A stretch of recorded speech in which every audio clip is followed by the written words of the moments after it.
This is Impact Wrestling. Hello, Sudden Impact fans, and welcome to the next episode of the show. So, on today's episode, we are going to be discussing the fallout of the past couple of weeks of TNA wrestling and basically getting stuck into it right now. So, basically, TNA has had their most successful live gate uh, for for about a decade with Hard to Kill and also their best attendance in about as much time. Um, so that's just a fantastic news for TNA wrestling, and great to hear that the rebrand is going so well early on. Like the next night as well, they had wrestlers such as Kazuchika Okada and Will Ospreay appear at the tape that the taping, and apparently those matches that both of those wrestlers had uh, against their respective opponents were fantastic ones. So Will Ospreay was going up against Josh Alexander, and then Kazuchika Okada was also teaming up with the Motor City Machine Guns to take on the new faction in TNA known as the System. So, and they, yeah, Osprey Alexander 2 was just a 5-star match, and basically it was given a 5-star rating uh, because it was just a fantastic match from start to finish. Um, I would have liked to have seen a third match, a rubber match, going forward, but unfortunately, I don't think that's going to happen at this stage because Osprey has already announced that he's signing with AEW and going to be performing for them going forward from March onwards, and he's still finishing up his New Japan commitments.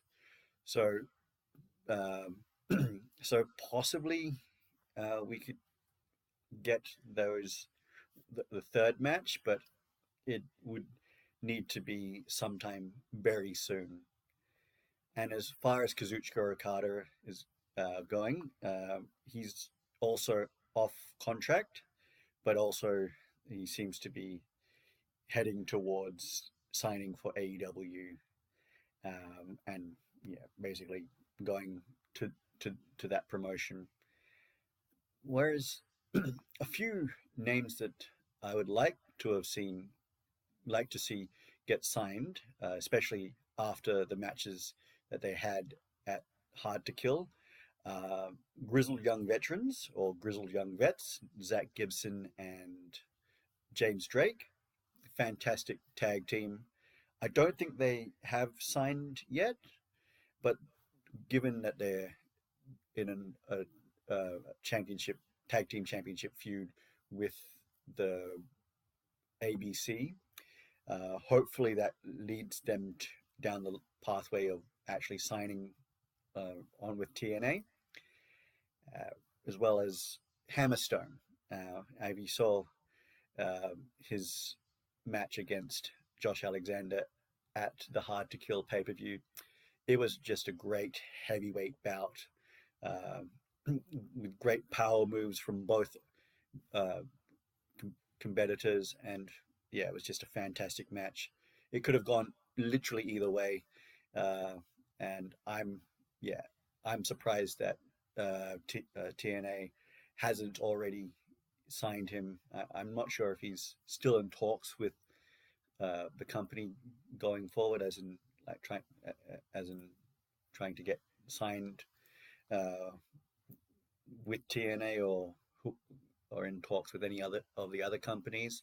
But I would, yeah, like to see him much more going forward with TNA, even if it's not like on a like a like a per appearance basis or something like that initially, and then going forward.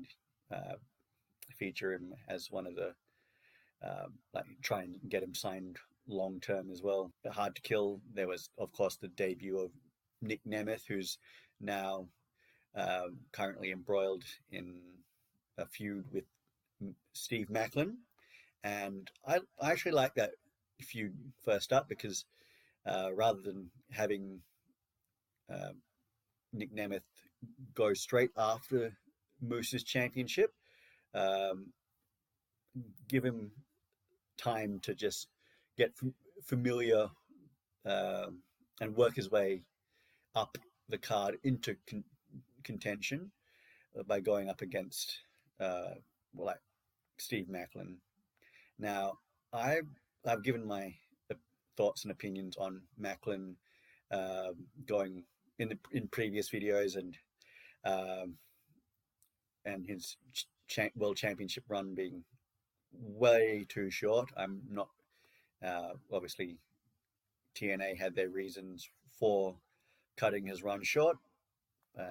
Those are still yet to be revealed, but yeah, still, I would like to see him get back into world championship contention and definitely winning the world championship relatively soon. Like coming out of uh, the Hard to Kill pay per view, we also got news of Zaya Brookside signing with TNA, and yeah, that was freaking fantastic as well.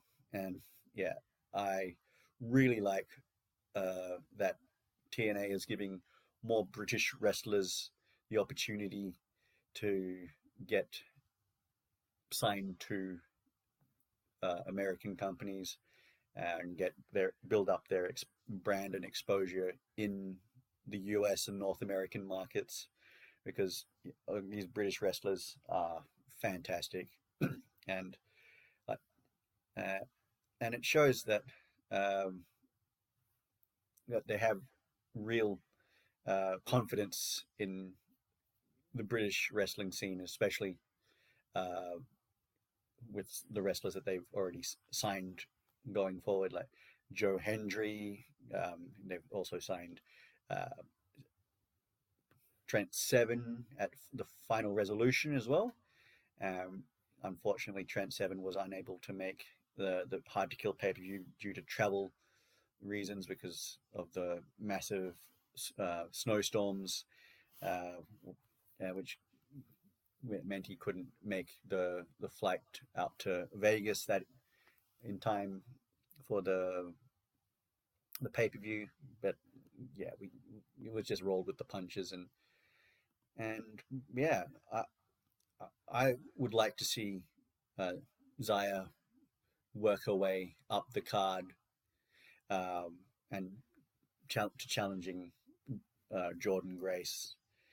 Uh, Speaking of Jordan Grace, she had a rematch with Trinity uh, in last night's uh, Impact, and this may have been Trinity's last match in TNA because there were rumors that she's going back to WWE now that her contract with TNA has ended, and as much as I wanted to see her stay around and do a lot more with the company, I just think that she's pretty much done everything she can at this point in time, and basically, yeah, I'm if this is the last time for the foreseeable future that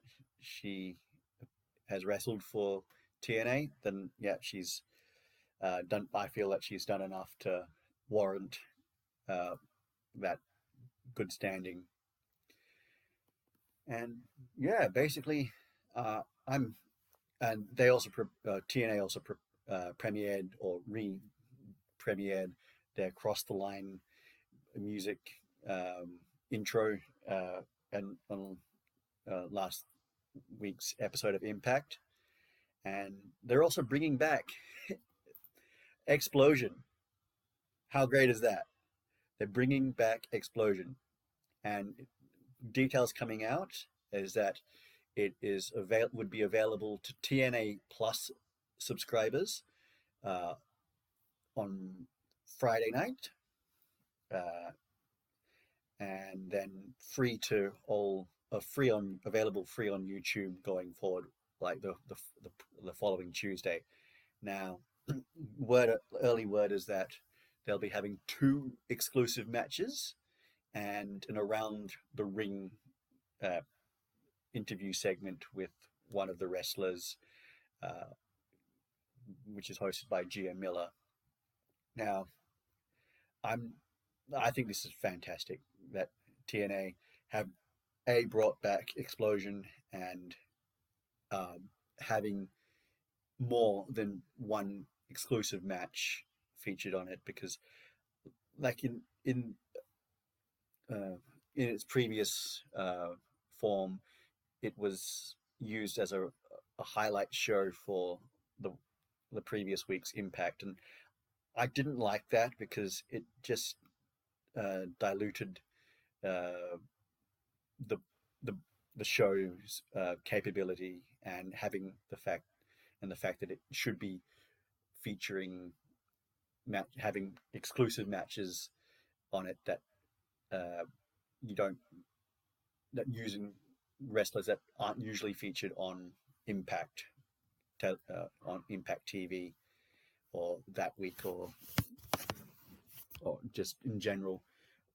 Going forward, I'd like to see them feature the more up and coming wrestlers, and sort of like building them up as like they would do on NXT, like just get them the exposure and going up against um, established names on the TNA roster. But yeah, it's fantastic that they're going forward with the bringing back Explosion, and I'd like to see uh, them continue strides forward and just trying to capitalize on the initial buzz of uh, the Hard to Kill pay-per-view and the initial rebrand. And uh, early days with this, it's just been noted by Santino Marella, the on-screen authority figure, that TNA are looking at a bigger TV network to show their programming, especially Impact, and that this is just early stages. But yeah, they've said that he said that the company are looking at getting onto a bigger network, which has a wider reach, especially in the States. And hope if that happens, I would be very, very happy, because it means that they would be getting more exposure and from that network, that bigger network. And who knows, they may be getting onto the USA network, because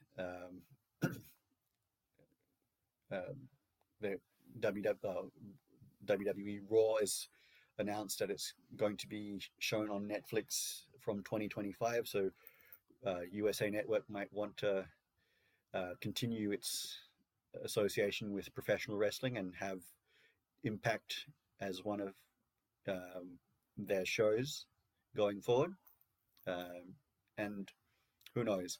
But there are plenty of options that TNA Wrestling could go for, and I feel that the future is very bright for them.